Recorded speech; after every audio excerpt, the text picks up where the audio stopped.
Hola, buenos días, buenas tardes.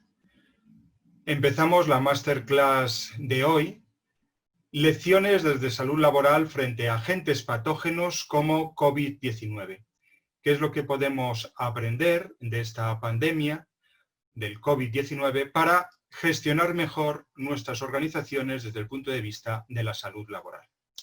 Me presento, soy Fernando Rubén García Hernández, licenciado en Psicología y en Ciencias del Trabajo, consultor de recursos humanos, RSC y coaching, y también técnico superior en prevención de riesgos laborales. Naturalmente, profesor del Instituto Europeo de Posgrado. Esto que aparece en imagen es el esquema de puntos que vamos a tratar durante la sesión. Lecciones desde salud laboral frente a agentes patógenos como COVID-19, claves para el futuro. En este caso, vamos a considerar dos perspectivas. Vamos a ir desde lo más general hasta lo más concreto. Desde lo macro, el entorno en el que se está desarrollando esta pandemia y el mundo post-COVID, a lo micro, o lo que es lo mismo, cómo actuar frente a emergencias como el COVID-19 ahora y en el futuro. Lo macro, el entorno, donde tendremos que tener en cuenta los condicionantes sociopsicológicos que determinan la toma de decisiones humana, el presente, el mundo en el que vivimos y en el que vive la pandemia, y el futuro, esos escenarios post-COVID, escenarios económicos, políticos, con implicaciones para la gestión de la salud laboral. Y lo micro, cómo actuar frente a emergencias, y en este sentido tenemos que seguir la lógica típica de la prevención y la salud laboral. Esto es, hay que actuar antes, durante y después. Antes para anular el peligro, esencial. Durante para intentar minimizar el mayor número posible de daños y después para prepararnos para el futuro. Terminaremos con unas reflexiones finales donde querría condensar lo más importante desde mi punto de vista de esta charla. El punto de vista macro, entorno, pasado, presente, futuro. El punto de vista micro, COVID-19, antes, durante, después. El punto de vista macro, pasado, presente, futuro. Estamos tomando continuamente decisiones y para tomar buenas decisiones tenemos que conocer nuestro entorno, nuestro presente, pero ojo, sin olvidar que todo presente está condicionado por fuerzas del pasado. Por otra parte, debemos de conocer el entorno del mundo en el que vivimos y las variables que lo gobiernan. Tenemos que conocer nuestro mundo y también tenemos que pensar en el mundo del mañana. Tenemos que hacer una estimación de los escenarios futuros de evolución del mismo y cómo van a afectar a la gestión frente a pandemias o emergencias sanitarias y de salud pública y laboral como la presente.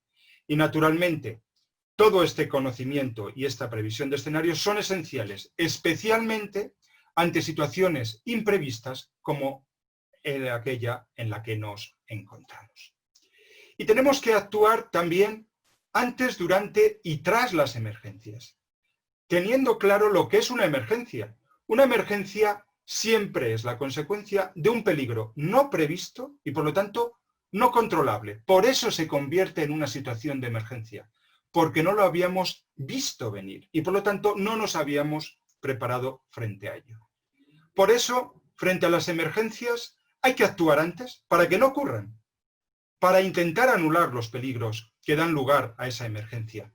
Mientras se produce la emergencia, para intentar controlar sus daños y después para que no se vuelva otra vez a producir. Y tengamos en cuenta que cuando actuamos frente a una emergencia, hay que actuar antes, durante y después. Porque si solo actuamos antes, realizamos una estupenda planificación, pero no tenemos posibilidad de confirmar si nuestro plan verdaderamente se corresponde con lo que ha ocurrido. Si solo actuamos durante, actuamos generalmente de forma reactiva, pero sin ningún plan y por lo tanto sin posibilidad de controlar nuestros impactos. Y si actuamos después, ciertamente nos prepararemos para el futuro, pero no habremos resuelto los problemas del pasado ni naturalmente confirmado la eficiencia de nuestro plan.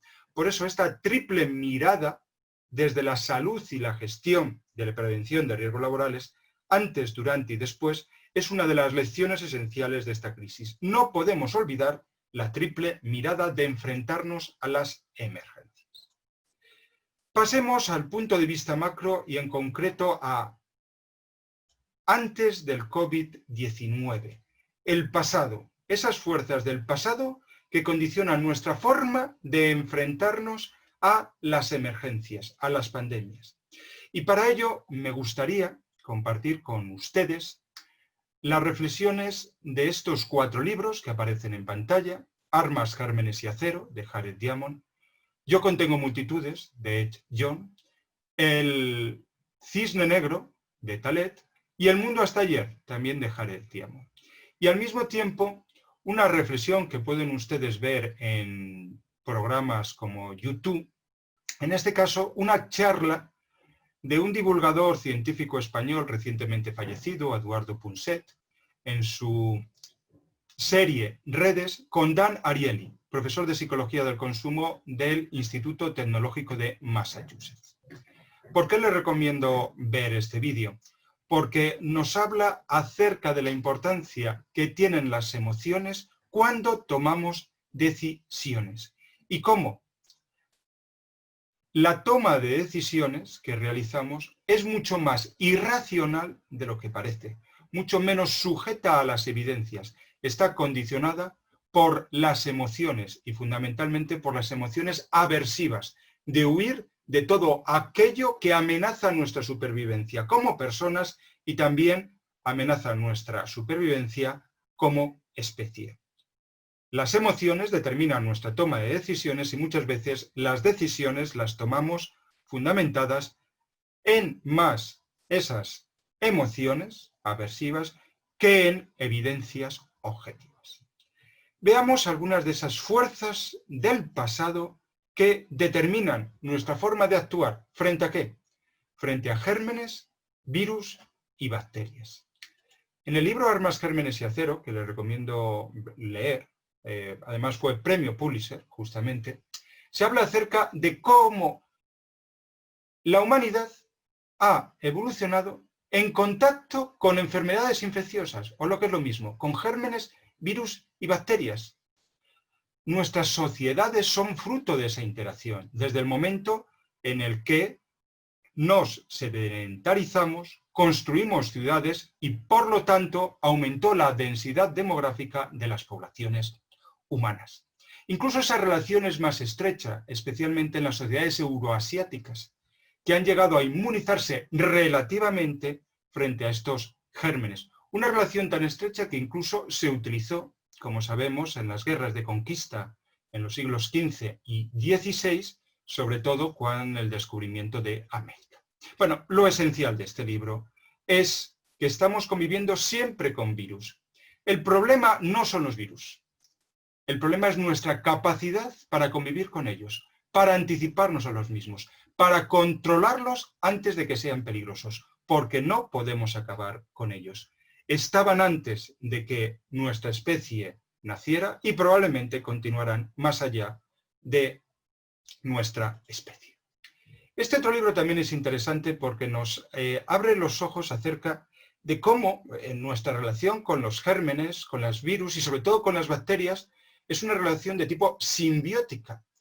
Nunca debemos olvidar que nuestro cuerpo es un universo de microorganismos. Como dice Ed Yong, los seres humanos tenemos una célula de bacterias por cada una de las nuestras. 39 billones de células humanas y 39 billones de bacterias. La cuestión es que las bacterias pesan menos que las células humanas y por lo tanto no son la mitad del peso de nuestro cuerpo. Pero somos un microorganismo donde conviven bacterias y que han moldeado nuestro cuerpo, facilitan la digestión, afinan nuestro sistema inmunitario y liberan moléculas que dirigen el crecimiento de nuestros órganos.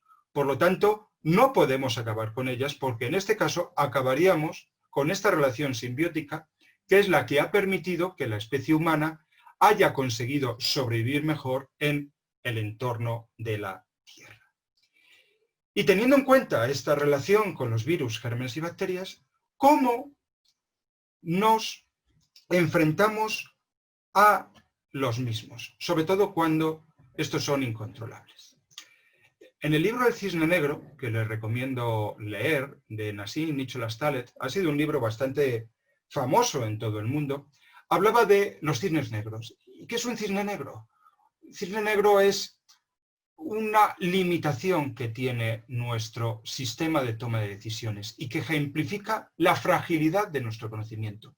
Son todos esos sucesos raros, porque están fuera de las expectativas normales, que cuando se materializan produce un impacto tremendo porque no hemos sabido controlarlos y sobre todo anticiparnos. Y porque el intelecto humano tiene un grave problema, y es que confunde lo imposible con lo improbable. Piensa que aquello que es improbable es imposible, cuando en realidad todo lo improbable es posible y por lo tanto todos los peligros y riesgos, por triviales que nos parezcan, tenemos que considerarlos en nuestros escenarios, porque si no, cuando aparecen, no podemos hacer nada frente a los mismos. Tenemos muchos errores de predicción y como dice Nassim Nicholas Taleb, el problema y lo sorprendente no es la magnitud de nuestros errores de predicción, cosa que se está poniendo de manifiesto en esta crisis, sino la falta de conciencia de que predecimos mal el presente y el futuro, porque no sabemos diferenciar entre lo que es improbable pero posible y lo que es imposible y por lo tanto nunca podrá llevarse a cabo. Y por último, El mundo hasta ayer, un libro también muy interesante en el que nos preguntamos qué podemos aprender de las sociedades tradicionales a la hora de afrontar los riesgos. Y Jared Diamond indica, para las sociedades tradicionales el riesgo era parte de la vida. Había que aceptarlo y siempre preverlo, anticipándose al mismo lo máximo posible, puesto que difícilmente era evitable. Eran sociedades que tenían, lógicamente, una concepción trágica de la vida y que vivían en un estado de perpetua tensión. Esa concepción trágica de la vida podía provocar cierto conformismo, pero también obligaba a las personas a anticiparse constantemente, a buscar soluciones para controlar esos riesgos que no se podían evitar. Sociedades, además, que vivían en estrecho contacto con la naturaleza y que entendían los ritmos de la naturaleza. Y, naturalmente, entendían que nunca ningún virus, bacteria o germen va a desaparecer. Sin embargo, en nuestras sociedades actuales hemos perdido esa tensión, porque el riesgo lo percibimos absolutamente controlable mediante medios tecnológicos.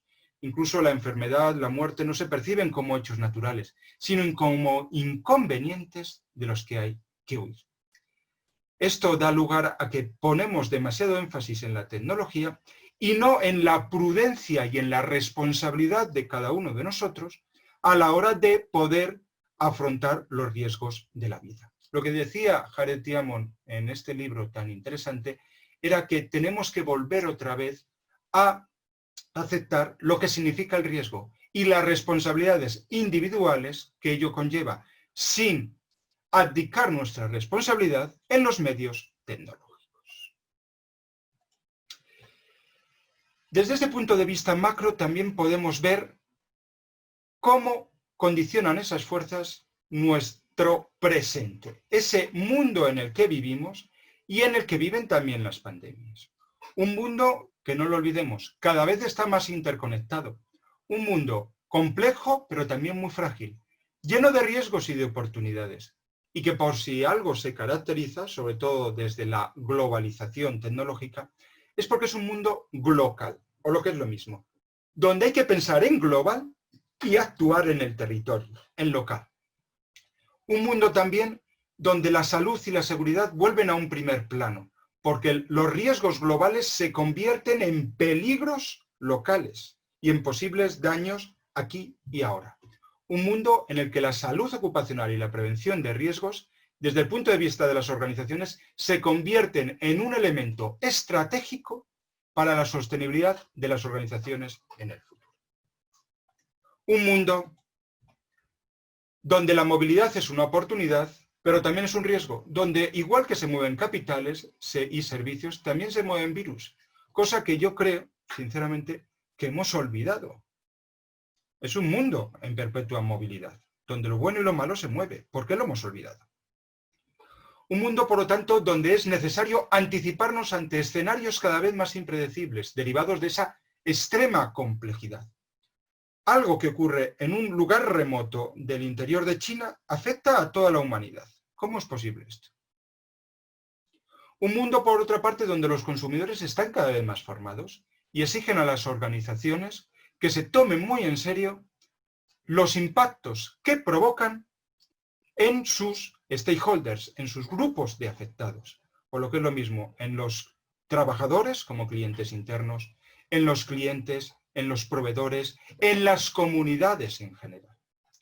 Un mundo donde las empresas, si verdaderamente son responsables, son seguras tanto dentro como fuera. Y un mundo donde no solamente se exigen beneficios económicos a las organizaciones, sino que se exige que éstas se preocupen por todos los impactos que provoca su actuación en el bienestar físico, psicológico, mental, estamos hablando de salud, de trabajadores y clientes, y también en los impactos medioambientales.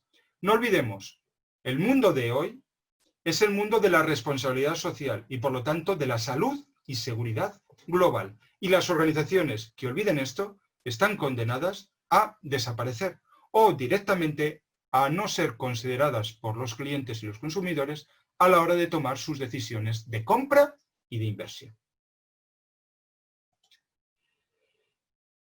Pero tras este mundo habrá otro, y más teniendo en cuenta lo que está ocurriendo con el COVID-19. ¿Cómo será el mundo del futuro?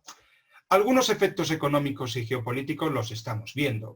No vamos a detenernos demasiado en ello, puesto que queremos centrarnos en las implicaciones para la salud laboral, pero todos somos conscientes de que se está afectando el comercio mundial y las grandes cadenas industriales, se ralentiza la frágil oferta y demanda mundial, se inestabiliza aún más la gestión y movilidad del capital derivado del pánico. Va a haber y hay un efecto profundo sobre sectores de orientación al cliente como la aviación, el turismo o la hostelería. Se cerrarán muchas empresas y aumentará el desempleo. Aumentará también la conflictividad social y las patologías psicológicas ligadas al miedo a perder el empleo, a los miedos desencadenados por la inseguridad ante el futuro, a los miedos derivados también del confinamiento y el aislamiento. Y el comercio mundial sufrirá posiblemente una gran conmoción, se reducirá considerablemente y tendremos una vuelta al proteccionismo en algunos sectores durante un tiempo que esperemos no sea excesivo. Las presiones sobre el empleo serán cada vez mayores y eso hará que aquella hipótesis de los años 90 de Jeremy Rifkin del fin del trabajo se esté poniendo ahora mismo de manifiesto. Esto es, ligado a una situación como esta, tenemos la automatización y la digitalización de la sociedad, que hará que haya que ver de nuevo el trabajo de otra forma y también de otra forma el modo en que las personas se desarrollan a partir del trabajo. Y naturalmente las cadenas mundiales de suministro cambiarán. ¿Cómo influirá esto en la salud laboral y en la gestión de la salud laboral de las organizaciones? Aumentará los cuadros de ansiedad y angustia, las enfermedades psicosociales, el estrés, posiblemente también el burnout, el síndrome de estar quemado, derivado de las malas condiciones laborales, del miedo al desempleo. Y ante ello, las organizaciones tienen que tener preparada una respuesta de emergencia. También posiblemente aumentarán las situaciones de acoso en el trabajo. Algo que estamos viendo en estos días es que las personas que se sentían acosadas en el trabajo, que tenían mobbing o que se sentían presas del acoso sexual, ahora mismo están libres de ese acoso. ¿Qué ocurrirá cuando vuelvan de nuevo a esas empresas? Pues que posiblemente sufran de nuevo ese acoso y más teniendo en cuenta que algunas personas acosadoras utilizarán el acoso de nuevo para volver otra vez a tener ese sentido de dominio sobre los demás. Y ante ello las organizaciones se tienen que preparar, tienen que tener una respuesta.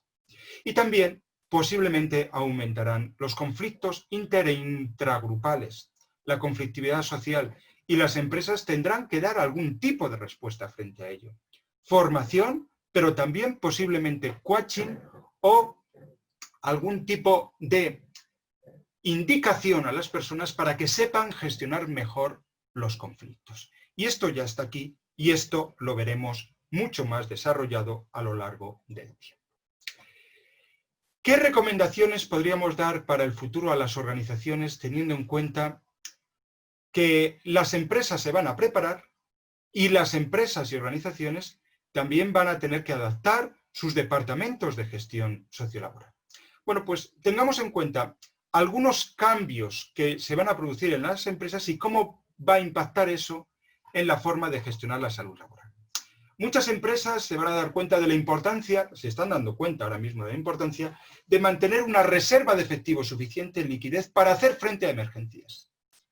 ¿Qué implica esto para la salud laboral? Que tiene que haber una partida específica y no eliminable de efectivo de liquidez, por ejemplo, para compra de material de protección y para hacer frente inmediatamente a situaciones de emergencia, porque gran parte de los daños que se están produciendo porque no teníamos medios de protección.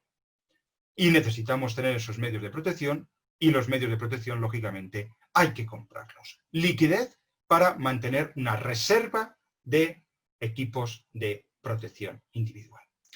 También, paradójicamente, tras este tiempo, sabremos que posiblemente haya un rebrote, un aumento de pedidos tras la larga hibernación de nuestras economías.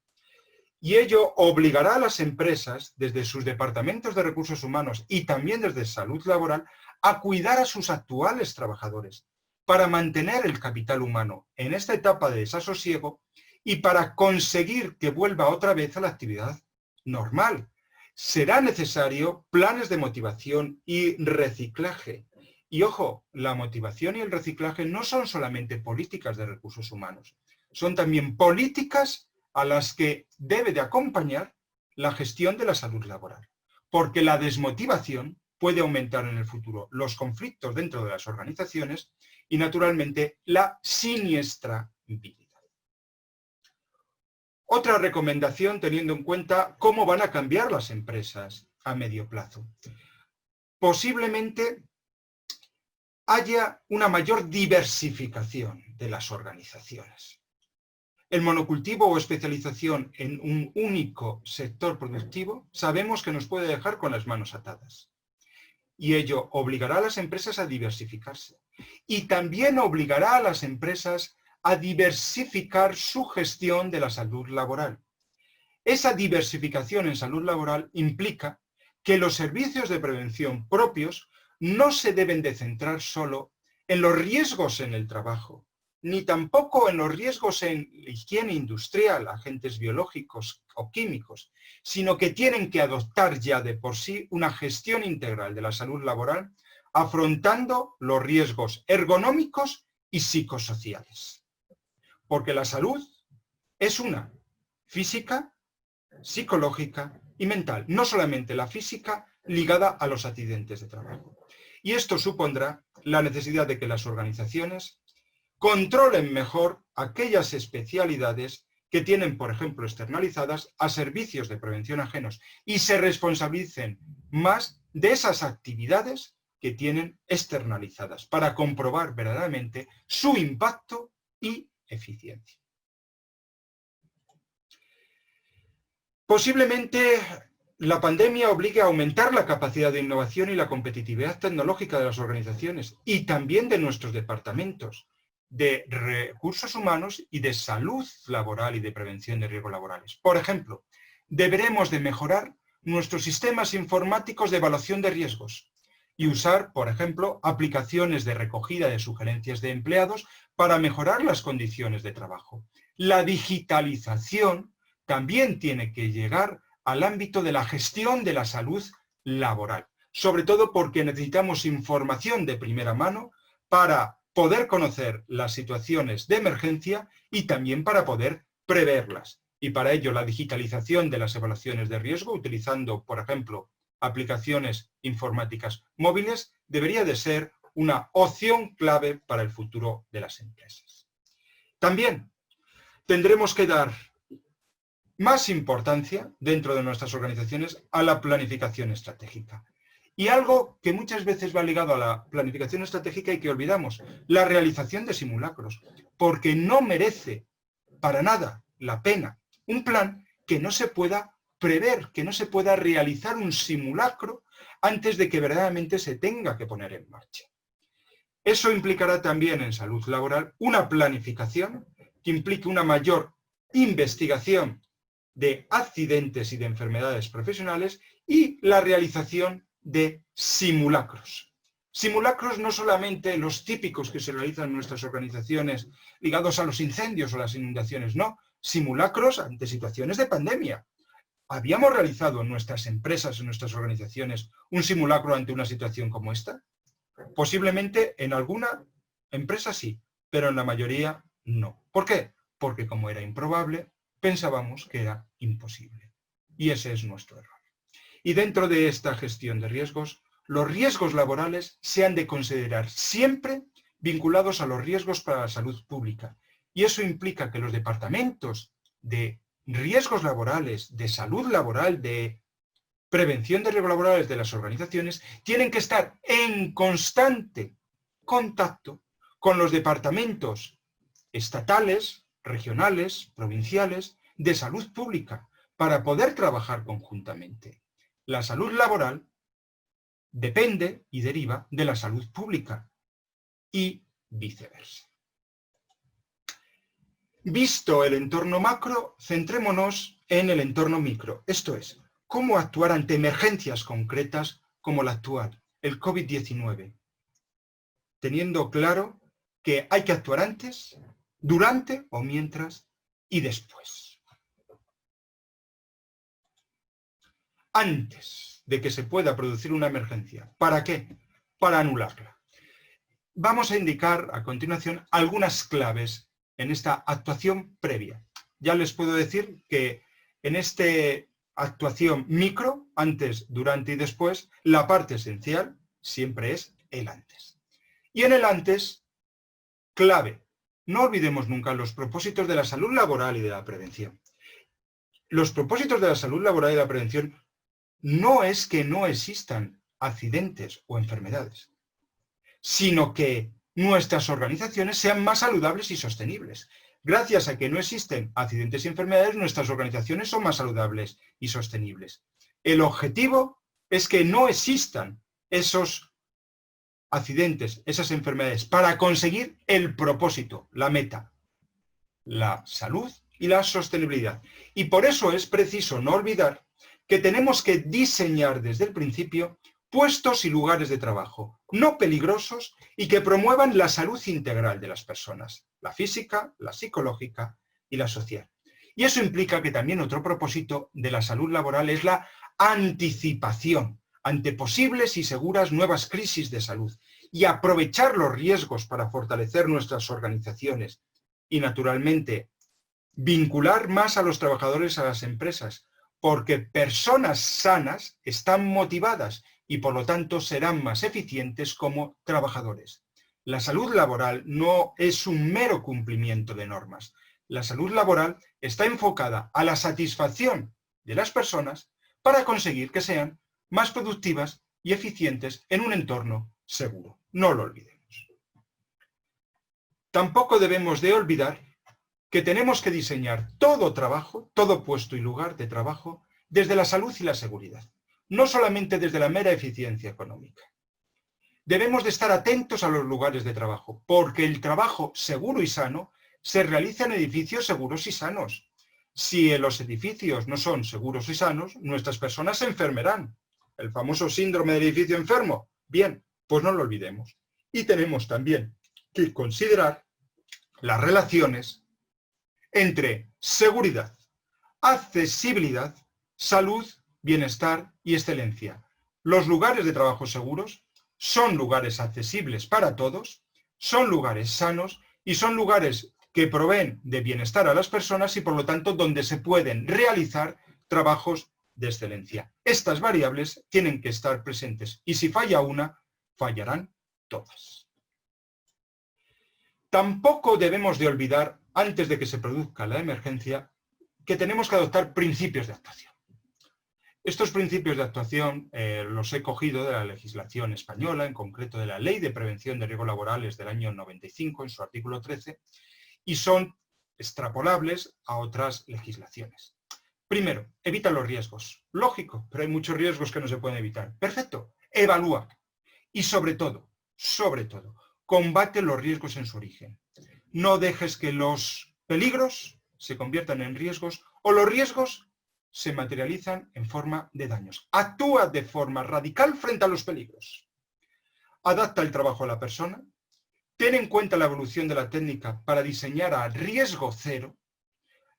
Es muy importante el diseño cuando estamos trabajando en salud laboral, porque implica una anticipación, implica crear condiciones de trabajo y lugares de trabajo donde no haya peligros, donde la persona sienta verdaderamente que puede trabajar de forma segura y que por lo tanto puede dar lo máximo de sí mismo sin preocuparse de poner en riesgo su salud. Hay que sustituir lo peligroso por lo que entrañe poco o ningún peligro si no podemos eliminar lo peligroso. Volvemos a hablar otra vez de diseño. Es preciso planificar y no actuar a reacción. Si tenemos que utilizar medidas de protección, no olvidemos primero que las esenciales son las colectivas y por último las individuales. Muchas veces el utilizar equipos de protección individual es una demostración de que no hemos sabido ni eliminar lo peligroso, ni prevenir el riesgo, ni naturalmente proteger a todos. Y por eso tenemos que proteger uno a uno. Es una demostración de que hemos fallado. Y naturalmente, demos debidas instrucciones, preocupémonos por la formación de nuestra gente en materia de seguridad y salud laboral. Que ellos sean conscientes de que no es una imposición saber cuáles son los riesgos de sus lugares o puestos de trabajo. Es algo que redunda en su bien y también en el bien y en la eficiencia de su relación de trabajo. Otra clave, antes, considera que todos los daños son evitables. Pero ojo, cuando no los evitamos, ya no los controlamos. Somos conscientes de que cuando los daños se materializan, afectan a las personas, pero también afectan a los sistemas productivos, produciendo pérdidas de máquinas y equipos, de tiempo de producción y de materias primas. Pero somos, y esto es una pregunta, igualmente conscientes de que cuando no controlamos los daños, afectan al entorno y afectan al bien más preciado que tiene una organización en el siglo XXI. Y ese bien más preciado es su marca, su reputación. ¿Somos conscientes de eso? Y cuando no hemos considerado con el control de los daños, estamos poniendo en peligro nuestro principal activo, que es nuestra marca. Eso ha ocurrido, por ejemplo, en España, en muchas de las residencias de ancianos afectadas por el coronavirus. En esta imagen volvemos a lo mismo, solamente que diciéndolo de otra forma. Las consecuencias, hay unas que son la parte superior del iceberg, que las vemos, costos directos, asegurados, lesiones, enfermedades, prestaciones, pero hay otras que no las vemos, que son costos indirectos y que posiblemente no las hayamos asegurado y que por lo tanto pueden poner en peligro la sostenibilidad de nuestras organizaciones. Los daños a edificios o productos, los costes del personal de reemplazo, ¿lo tenemos en cuenta? Las horas extras para recuperar la producción. También es un coste el tiempo empleado para investigar el accidente y, naturalmente, los daños reputacionales, que son el principal coste de las organizaciones del siglo XXI cuando hacen mal las cosas. Otra clave, investiga. Investiga por qué ocurren los siniestros, por qué la gente se accidenta o enferma. Y las personas nos accidentamos o enfermamos no de forma casual. Siempre hay una causa y posiblemente hay una concatenación de causas. Investiga para determinar cuál es esa concatenación de causas, que puede ser una mezcla de actos inseguros de los trabajadores, condiciones de trabajo peligrosas, y aquí es tu obligación como empresario el diseñar las condiciones de trabajo desde el principio para que no sean peligrosas, y otros factores contribuyentes. Personales, hay personas irresponsables, hay personas que tienen un exceso de confianza y también factores ligados al trabajo. Hay trabajos peligrosos de por sí o peligrosos porque son trabajos con largas jornadas o desarrollados a turnos. Pero me querría centrar en estos factores que influyen en la siniestralidad porque son muy importantes y los deberíamos de tener controlados antes de que ocurriera una situación de emergencia. La baja formación profesional de nuestra gente. El exceso de confianza. Esto es muy importante, especialmente en aquellas personas que llevan mucho tiempo trabajando en los mismos puestos de trabajo y que en realidad han confeccionado su puesto de trabajo en función de sus características. Es también propio de personas que ya tienen una determinada edad y que llevan mucho tiempo desarrollando las mismas funciones. Ese exceso de confianza hace que ya no se tenga la vista perspicaz para poder detectar situaciones de peligro que a lo mejor sí se era capaz de detectar cuando uno no tenía tanta experiencia en el puesto de trabajo. Por eso es tan importante que los departamentos de seguridad y salud laboral tengan en cuenta las susceptibilidades concretas de este tipo de personas. La insuficiente preparación, el desconocimiento y falta de cumplimiento, el que no haya planes de seguridad y de autoprotección en las organizaciones o estos estén realizados sobre el papel, pero verdaderamente no se haya demostrado su eficiencia, no eficacia, eficiencia mediante simulacros, y algo esencial que volveremos más adelante a indicar, como es la falta de cultura preventiva que existe en muchas organizaciones. Y cuando hablamos de falta de cultura preventiva, hablamos de que hay una cultura preventiva en muchas organizaciones, podríamos denominarla patológica, reactiva o excesivamente formalista, pero no una cultura proactiva y generativa. No olvidemos lo que es la cultura preventiva. Es ese modo de actuar que hay en las organizaciones respecto a qué hacer frente a la salud, los riesgos, accidentes o enfermedades. Hay muchas organizaciones con una cultura patológica, esto es, no interesan las situaciones de emergencia y simplemente se actúa para evitar sanciones. Hay organizaciones con una cultura preventiva reactiva, se actúa para evitar problemas. Hay otras que podríamos denominar tienen una cultura preventiva de tipo formalista, calculadora. Se actúa para cumplir una serie de procedimientos o cumplir la ley, pero no se va más allá. Y luego ya tenemos la verdadera cultura preventiva que habría que fomentar en nuestras organizaciones. La cultura proactiva. Existe un sistema de gestión de prevención de riesgos laborales o de salud laboral y además se ha auditado y certificado por una entidad externa, muy importante. Y la mejor de todas, la generativa, que es una cultura preventiva basada en considerar que la seguridad es sinónimo de excelencia. Si trabajamos de forma segura, conseguiremos trabajar de forma excelente y ofrecer unos productos y bienes de excelencia a nuestros clientes externos y también a nuestros clientes internos trabajadores. Este es el tipo de cultura que hay que fomentar en nuestras organizaciones, empezando por la alta dirección, porque la cultura se irradia de arriba abajo y la mejor forma de fomentarla es mediante el ejemplo de la alta dirección y de los mandos intermedios. Otra clave. Adopta una lógica de actuación centrada en que no haya peligros. Clave en prevención y en salud laboral que nunca deberíamos de olvidar. Identifica peligros, por muy improbables que parezcan. Diseña, sin peligros, lugares y puestos de trabajo. Elimina y si no puedes eliminar, sustituye. Y luego ya pasa al riesgo. Si el peligro no lo has podido controlar, tendrás que evaluar los riesgos derivados y actuar frente a los mismos, planificando y previniendo. Y si a pesar de eso sigue existiendo riesgos que se materializan en forma de daño, actúa. Protégete y protege a tu gente.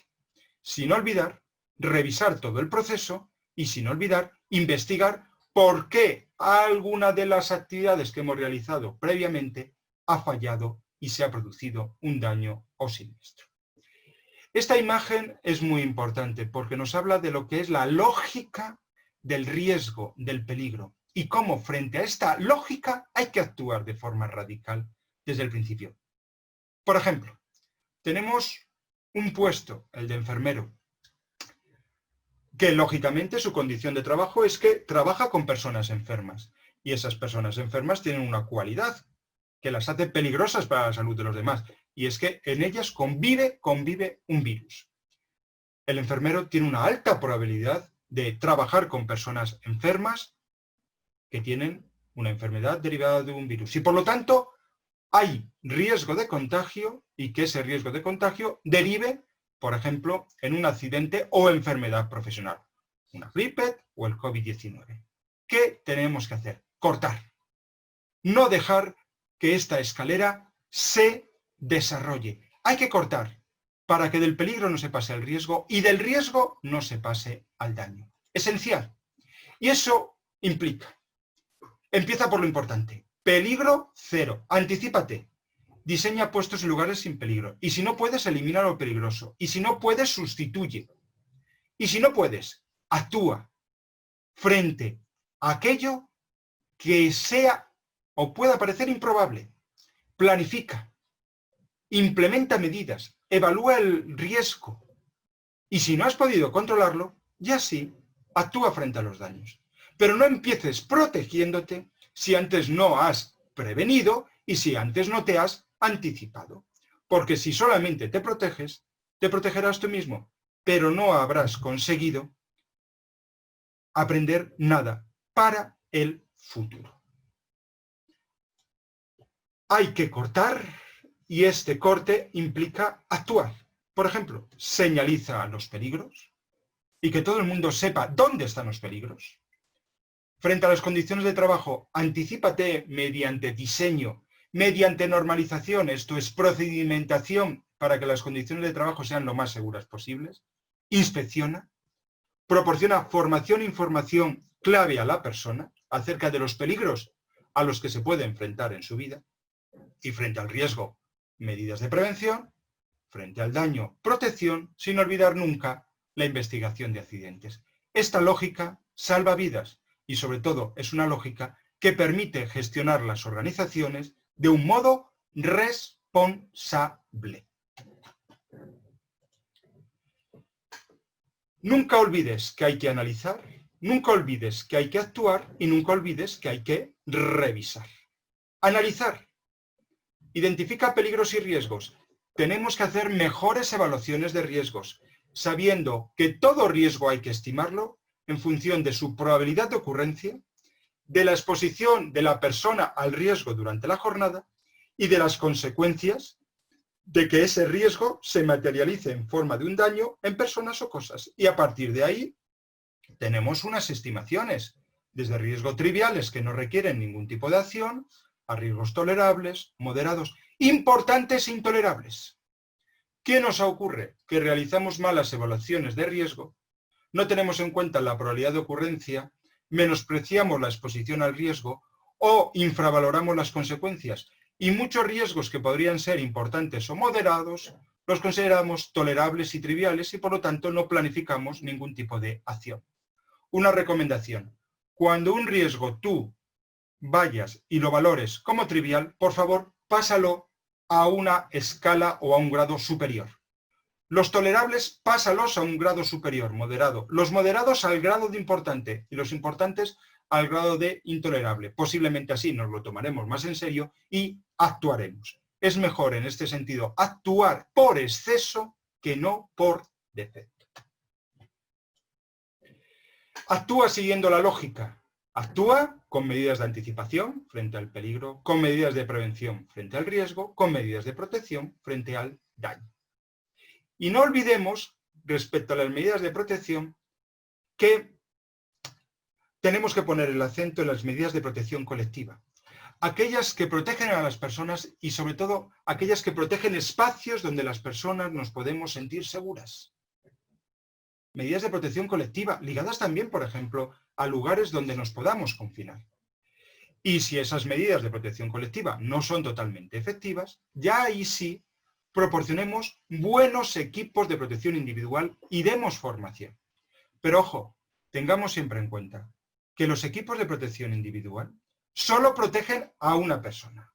Solo protegen si se llevan. Esto puede parecer una perogrullada o de sentido común, pero hay que recordarlo y hay que recordárselo a nuestros trabajadores. Solo protegen si se utilizan bien. Si se utilizan, se ponen y se quitan bien. Y solo protegen si no están dañados. son muchos solos y por eso hay que tener mucho cuidado y prudencia al utilizar los equipos de protección individual. Y naturalmente recordar a nuestra gente que hay que utilizarlos y cuidarlos correctamente, que hay que guardarlos y que si hay algún tipo de defecto o anomalía, hay que informar de inmediato al superior jerárquico, porque un equipo de protección individual dañado no surte eficacia y provoca un exceso de confianza en la persona que le lleva a realizar conductas imprudentes y a recibir el daño consecuente. Y hay que actuar normalizando. Los procedimientos son muy importantes. Procedimientos, ojo, aceptables y comprensibles por los trabajadores. También hay que actuar señalizando, pero sabiendo que son las personas las que al final toman las decisiones de si seguir o no esas indicaciones. Por lo tanto, un exceso de señales no implica que al final estemos más protegidos. El exceso de señales puede convertirse al final en un ruido que impide tomar buenas decisiones. Y hay que formar e informar, teniendo en cuenta la susceptibilidad individual a los riesgos y teniendo en cuenta también la capacidad comprensiva que tenga cada persona y que por lo tanto no se puede dar la misma formación a una persona con mayor formación o experiencia. Y naturalmente formar e informar en función de los peligros y riesgos a los que se puede enfrentar esa persona. Y hay que revisar. Y revisar implica investigar. Muchas veces en la forma de trabajar en salud laboral no le damos importancia a la investigación, porque la investigación implica un fracaso. Pero también es verdad que gracias a la investigación de los fracasos podemos conseguir éxitos en el futuro. Hay que detectar los riesgos antes de que se puedan materializar en forma de daños. Y eso implica también investigar antes de que se produzca el hecho siniestro. Hay que planificar la investigación de accidentes y, naturalmente, nunca olvidar que la alta dirección, si queremos que se responsabilice, tiene que estar informada de los resultados de la investigación. Y hay que inspeccionar. E inspeccionar supone inspeccionar, mantener, revisar equipos e instalaciones y considerar un presupuesto. La inspección y el mantenimiento no es un gasto, es una inversión de futuro. Y más si vinculamos la inspección, mantenimiento y revisión a la mejora de la eficiencia energética, a la sustitución de aparatos poco eficientes y su sustitución por otros más eficientes y al mismo tiempo más seguros y con menos externalidades ambientales y económicas. Y también actuar antes de que se produzca la emergencia. Tenemos que considerar algunas variables que maximizan o minimizan las consecuencias. Y estas variables se han puesto de manifiesto muy claramente en esta crisis, en la pandemia del COVID. El hacinamiento, la alta densidad, propicia la transmisión de enfermedades. Eso implica diseñar instalaciones para que el confinamiento sea fácil realizarlo y planificar los servicios e instalaciones sin sobrecargar espacios para que haya poca densidad en esos espacios de trabajo. También el problema de la sobrecarga, en el sentido de pocos trabajadores mal pagados que tienen que dar mucho servicio a muchos usuarios y con necesidades derivadas de su vulnerabilidad. El problema que ha habido en muchos centros de servicios sociosanitarios con enfermeros, con geriatras, etcétera, etcétera. ¿Cómo actuar? Pues aunque esto suene de sentido común, hay que reducir la ratio entre profesionales y usuarios a los que atender. Claro, eso conlleva un gasto. Pero también es verdad que tenemos que tomar decisiones. Proporcionar un mejor servicio o conseguir un beneficio inmediato pero poco sostenible si resulta que se desencadena una emergencia y no podemos dar una buena y rápida respuesta porque no tenemos suficiente personal. Pues nosotros elegimos. Y no hay que quemar a los trabajadores. Los programas de prevención del burnout son muy importantes. También hay que tener en cuenta la suciedad como variable que maximiza o minimiza las consecuencias dañinas para la salud. Esencial el mantenimiento de los sistemas de ventilación, de climatización, de humedad ambiental, atender a los problemas respiratorios de usuarios o trabajadores y, naturalmente, el problema de la vulnerabilidad. Trabajamos muchas veces con personas vulnerables y eso implica, sobre todo, que tenemos que crear equipos multidisciplinarios, especializados, desde el punto de vista social y también desde el punto de vista sanitario, porque las necesidades sociales y las sanitarias no se pueden dividir por la mitad. Hay que prever estrategias de aislamiento ante la aparición de brotes dentro o fuera del centro y planes específicos de actuación frente a pacientes con similares patologías. ¿Y actuar mientras se produce la emergencia? Pues mientras se produce la emergencia, lo único que podemos hacer es minimizar daños. Algunas medidas generales, organizativas y específicas de protección personal, sabiendo que solo podemos minimizar daños. Medidas generales. Mientras se produce la emergencia, formación e información fiable y científica, no bulos. Y en eso se tiene que implicar la dirección de la organización. Uso de procedimientos y normas, sobre todo en la limpieza e higiene personal de manos, nariz y boca. Orden y limpieza, orden y limpieza. Estrategias de confinamiento y aislamiento para que no haya contacto de las personas especialmente vulnerables con el peligro. Prevenir riesgos, y aquí las medidas de distanciamiento y de desinfección funcionan muy bien. Y protección, sectorización, uso de equipos de protección individual y en el futuro esperemos la vacunación. Pero como digo, en el futuro. No esperemos al futuro, actuemos antes con las medidas que tenemos a mano. Medidas de carácter organizativo mientras se produce la emergencia. Minimizar el contacto entre personas trabajadoras y los posibles clientes. Considerar planes de continuidad de la actividad ante el aumento de las bajas laborales. Pensar en la redistribución de las tareas y en el fomento del teletrabajo, sobre todo en puestos de tipo administrativo. Y luego medidas dirigidas, sobre todo en establecimientos abiertos al público, a limitar el aforo y, por lo tanto, a organizar mejor las relaciones físicas entre nuestros trabajadores y los clientes.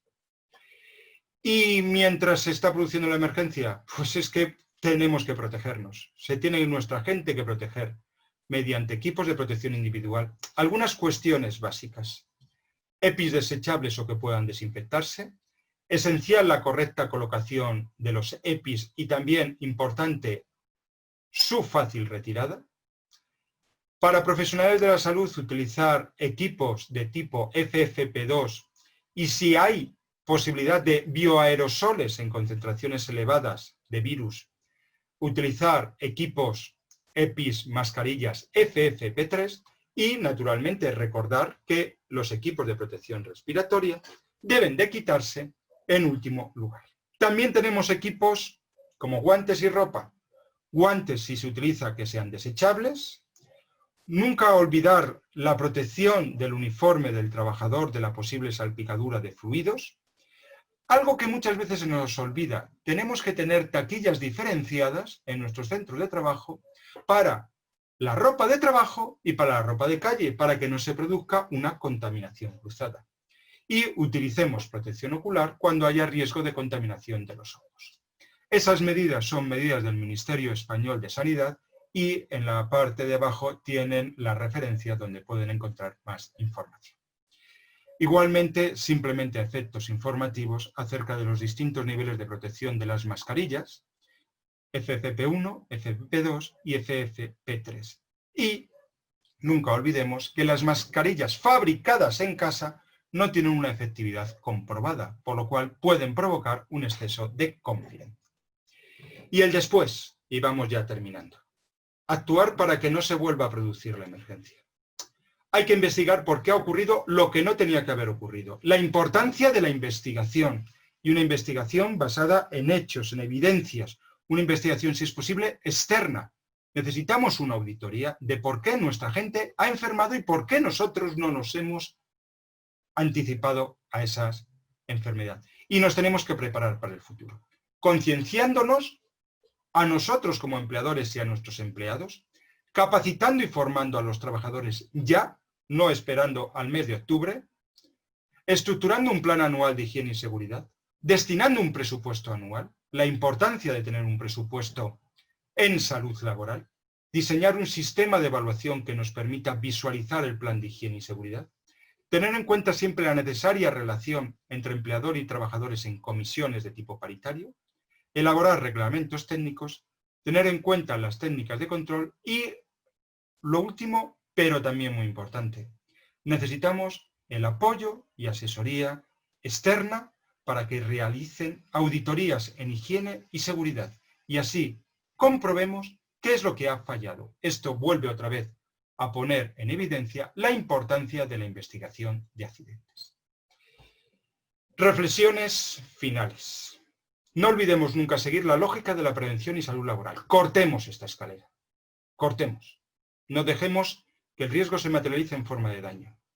No olvidemos seguir la lógica de la prevención, empezando por la anticipación, buscando eliminar o disminuir las posibilidades de que la persona entre en contacto con el peligro. Y no olvidemos dos frases importantes. Ahora que te va bien, es el momento de transformarte. Nadie debería de esperar a que lleguen los momentos de crisis para mejorar su organización, porque cuando llegan los momentos de crisis hay que atender a las emergencias y a las urgencias. Hay que actuar antes, cuando las cosas van bien, es cuando debemos de cambiar, cuando debemos de invertir, cuando debemos de mejorar, porque así lo podemos hacer de forma gradual, sin prisas, con propósitos claros y sin vernos absorbidos por la urgencia. Si un escenario eres capaz de pensarlo, ya no es imprevisible. Si eres capaz de pensar en una emergencia, por muy improbable o estúpida que te pueda parecer, plantéate que puede ocurrir y por lo tanto que tienes que tener un plan de contingencia. Lo improbable es aquello que sabes que hay una ínfima probabilidad de que pase. Lo improbable siempre es posible. Y terminamos recordando siempre que hay que prevenir y proteger antes que curar. Y antes de prevenir y proteger, hay que intentar que no haya peligros. O al menos que no podamos entrar en contacto con el peligro o que el peligro esté lo más alejado posible de nosotros. Es la actitud que siempre han tenido las personas que nos han precedido y que no deberíamos de olvidar. Por eso es tan importante el distanciamiento, por eso es tan importante el confinamiento. Son estrategias clásicas, pero son las que mejor consiguen justamente evitar que el peligro se transforme en un riesgo y éste se materialice en forma de un daño. Tenéis más información sobre estos temas en esas 3 páginas que os recomiendo. El procedimiento de actuación para los servicios de prevención de riesgos laborales frente a la exposición al COVID es la primera página web del Ministerio Español de Salud. La página web del portal Geosalud acerca de prevención de riesgos biológicos y luego ese manual de prevención de riesgos biológicos de Comisiones Obreras Castilla y León, amparado por la Junta de Castilla y León de España, que también os podéis descargar de esa última página de referencia.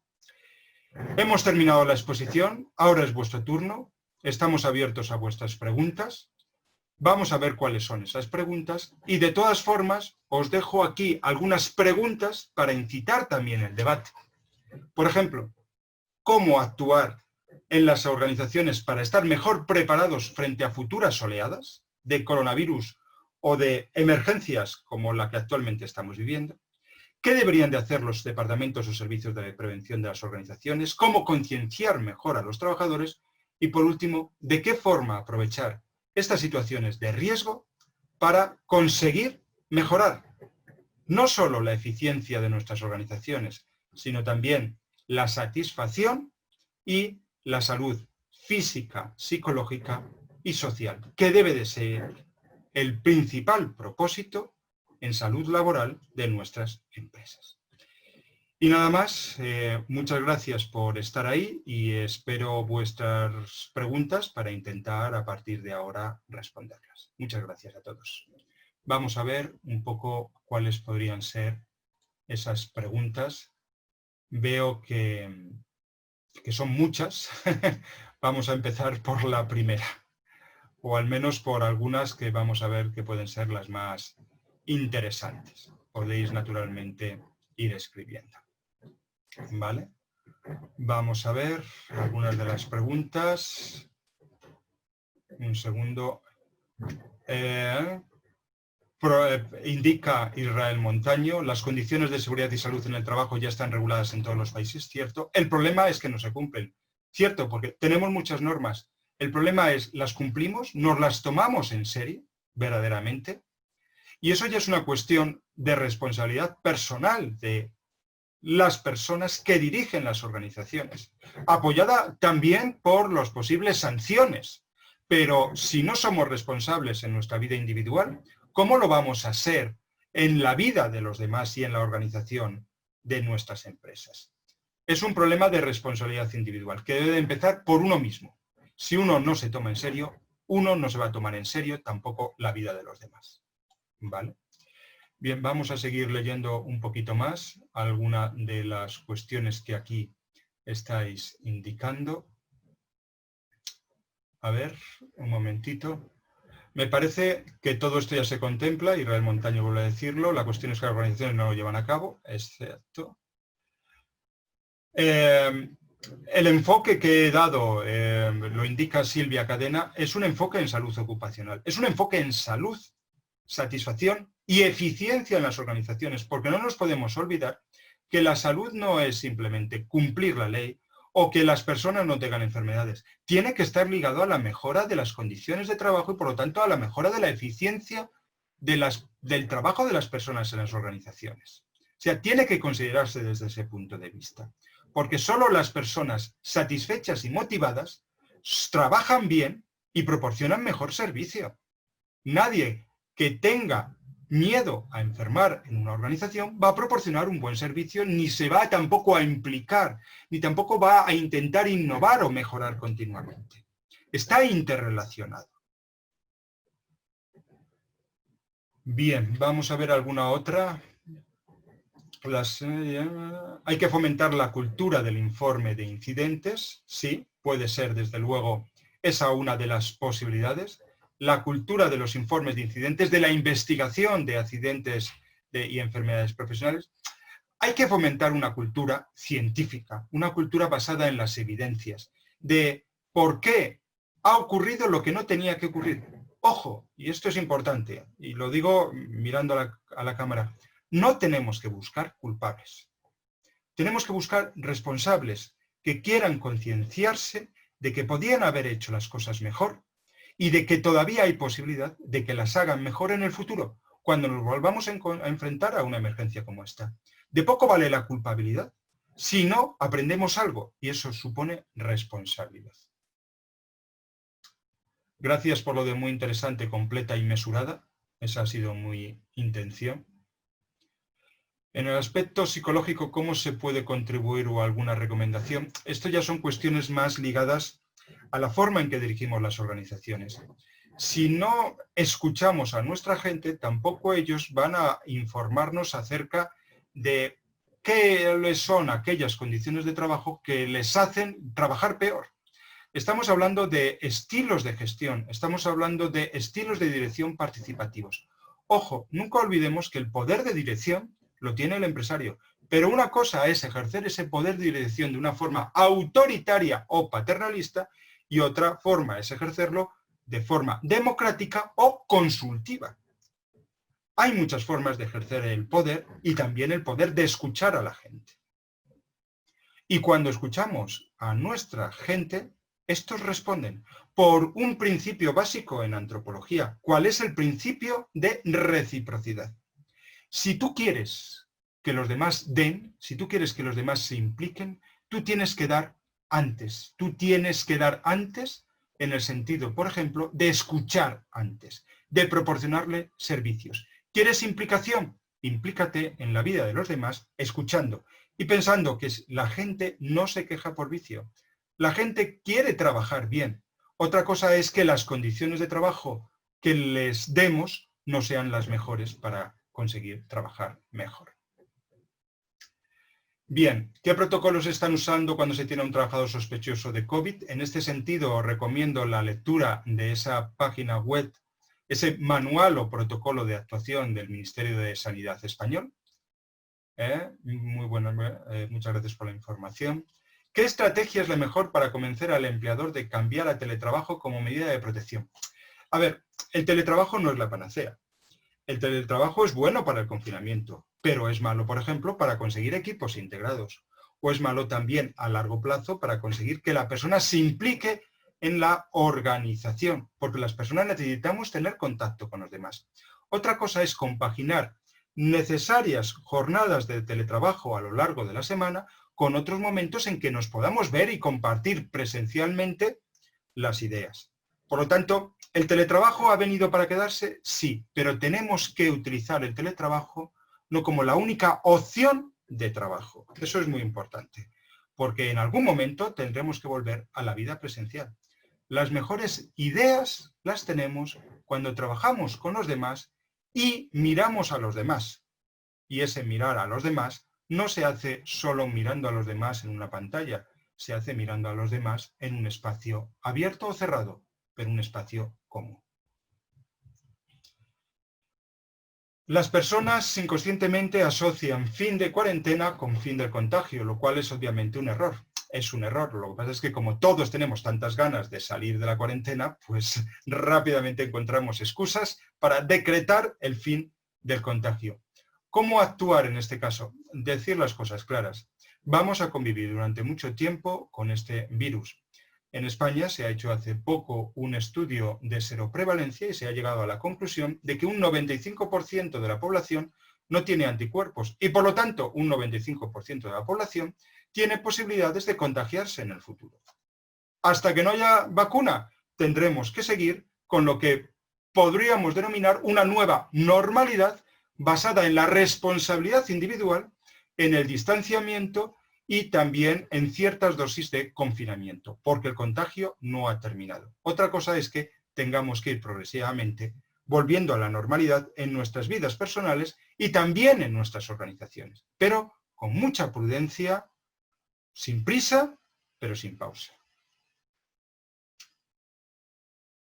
Bien, estamos llevando a cabo dentro de mi organización, Sector Naviero. Muchas gracias, Óscar. Bien. ¿Qué perspectivas tendremos los trabajadores ante otra pandemia después de que no somos conscientes en el contagio?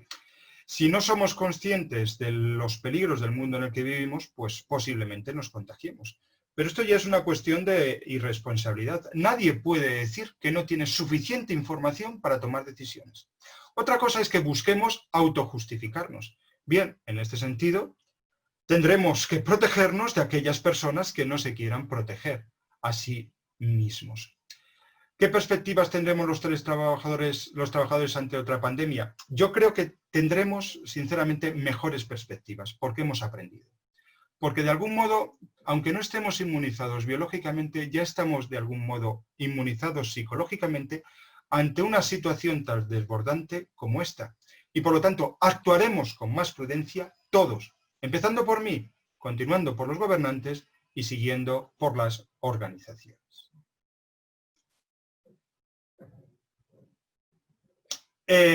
Habla QCOM BTD de que su institución no le proporciona uniforme. Es importante utilizar uniformes, ropas de protección, sobre todo si tenemos posibilidad de entrar en contacto con el peligro. En este sentido, las medidas de distanciamiento serían las mejores y luego también medidas de higiene personal. Naturalmente no conozco mucho más del caso, pero sí es cierto que en este sentido hay trabajos en donde estamos en contacto con clientes, con personas, con usuarios, con familias, por ejemplo, trabajos en hospitales, en residencias de ancianos, en hoteles, donde es necesario que nos proporcionen a los trabajadores una ropa de protección, unas medidas básicas de protección. No me conozco la legislación peruana hasta el extremo de que esta sea una medida denunciable ante inspección de trabajo, pero desde luego a mí me lo parece. La cuestión, como dice Ana Rosa Sánchez, es que tenemos las bases de la prevención y las tenemos que adaptar a cada situación. Cierto, las tenemos y no las podemos olvidar. Tenemos que tener instalada en nuestra cabeza, si trabajamos en salud laboral, la lógica de actuación. Esa lógica del peligro, del riesgo y del daño. Y de que tenemos que cortar cuanto antes esa lógica, y ello implica ser radicales frente a los peligros. Eso es básico. Y luego, lógicamente, lo iremos adaptando a cada una de las situaciones. Bien. Si una persona se infecta con COVID-19 pero se desconoce su origen, ¿cómo hacer una buena investigación de incidentes? ¿O si aplicaría para estos casos? Si está infectado por COVID-19, desde luego habrá que tomar medidas de profilaxis y también de protección de esa persona frente a los demás. Se desconoce su origen. Una buena investigación de incidentes. Habrá que realizar una buena investigación de incidentes preguntando a esa persona acerca de los lugares, espacios, personas con las que ha convivido en los últimos lugares. En el futuro, la digitalización, y ojo, con todos los problemas que tiene esto de privacidad, el uso de aplicaciones móviles, ayudará bastante para poder centrar exactamente dónde se ha residenciado o dónde se ha originado el peligro. Pero desde luego aquí la investigación de incidentes es esencial. ¿La tecnología llegará al punto de reemplazar en su totalidad al ser humano en las empresas? No, sinceramente creo que no, porque la tecnología tiene su base, pero las personas nos definen, desde mi punto de vista, algo esencial y es nuestro inconformismo. El ir más allá de aquello para lo que estamos programados. Las personas somos creativos y las máquinas no lo son, simplemente hacen aquello para lo que han sido diseñados, hacen aquello que les indican sus algoritmos. No vamos a ser reemplazadas las personas. Otra cosa es que haya trabajos que se puedan automatizar más y haya trabajos que haya que rediseñar para ver cuál es su vertiente más creativa. Pero no van a desaparecer, desde luego, los trabajos.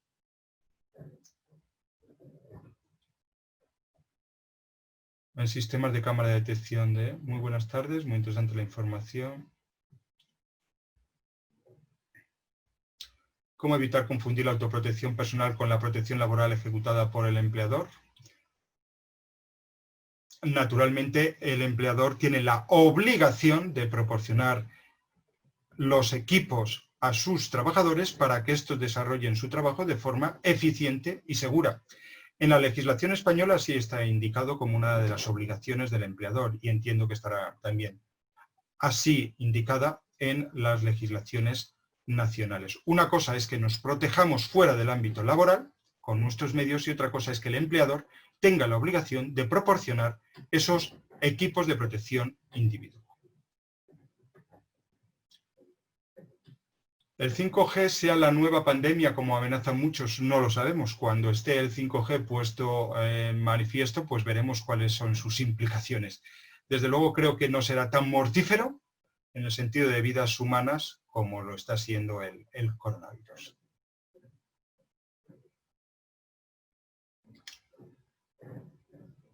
Bien, muchas gracias. Y bueno, yo creo que ya con esto son las 5:15, 5:30 hora española. Les agradezco mucho a todos ustedes la participación en esta masterclass del Instituto Europeo de Posgrado y también de la red Suma. Y a partir de ahí, pues muchas gracias, a su disposición para lo que necesiten. Muchas gracias a todos y hasta la próxima. Gracias.